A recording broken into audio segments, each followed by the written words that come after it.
Listen up, Patriots. This is your Uncle Sam standing true for the red, white, and blue. I'm excited. It feels like freedom today. Today we're going to talk about the issue of poverty, which is a growing problem in the United States of America.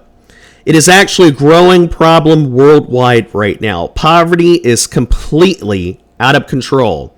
Poverty is actually not a new problem. It even goes back to biblical times.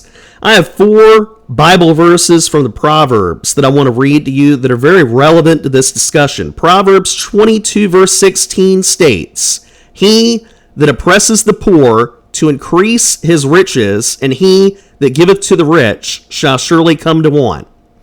Another verse is Proverbs 22 verse 22 to 23. It says, "Rob not the poor because he is poor, neither oppress the afflicted in the gate." That's an interesting verse. Rob not the poor because he is poor. Why would someone rob the poor because he is poor?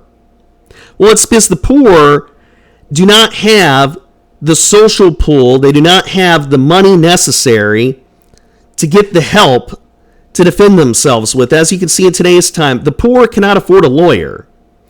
And in ancient times, that was often the case too. The poor were perpetually in a cycle where they kept getting poor because they couldn't fight back against an unjust tax. They simply had to pay the unjust tax, unlike the wealthy. Now, Proverbs 14:31 has another verse stating, "He that oppresses the poor reproaches his maker, but he that honors him has mercy on the poor." Proverbs 28 verse 3 states, "A poor man that oppresses the poor is like a sweeping rain which leaveth no food." That's very interesting. So the problem in Bible times is still relevant today. Today, there are predatory lending institutions that prey upon the poor. There are banks, respected banks even, that prey upon the poor. They are doing exactly the same thing that was taking place in biblical times. Now, some other facts that I need to leave with Patriots today is the fact that the top 3 billionaires in the US of A own more wealth than the bottom 50% of America combined. Jeff Bezos, Bill Gates, and Warren Buffett own more wealth than the bottom 50% of America combined. That is an absolute outrage. That is an anti-American fact.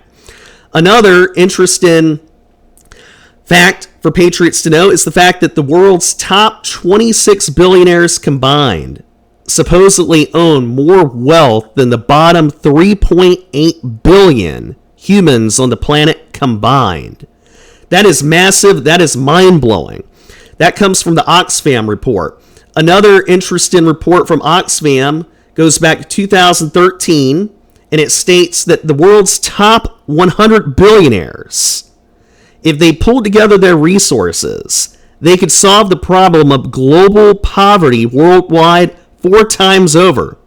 That is simply adding together the top 100 billionaires worldwide.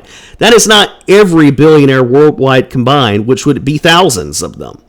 So that's simply the top 100 billionaires worldwide could solve the problem of global poverty once and for all 4 times over. It is actually a fact that former Labor Secretary Jeffrey Sachs has actually calculated how much it would cost to eliminate global poverty.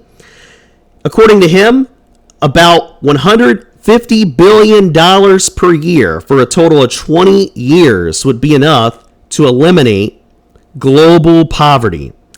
Actually, eliminating global poverty would be advantageous to America in the war on terror. It is a proven fact that economic warfare is one of the very best weapons against terrorism globally. That is something for patriots to consider. I want you patriots out there to know that poverty is a problem that I'm going to have to continually address. Corporations are raging against the American dream right now. Corporations are wreaking havoc upon America's heartland. Corporations are wreaking havoc upon America's economy and destroying the American dream for hundreds of millions of Americans nationwide. And they're also destroying the hopes and dreams of billions of people around the world. I want you to consider that. I want you to tune into The Offensive and keep listening to my lectures about the subject of poverty. I'm going to keep pumping out more episodes addressing this topic. It is very relevant. Poverty is the result of corporate attack against organized labor. Poverty is the result of corporate attack against America's economy. God bless America. God bless you. Stand true for the red, white, and blue.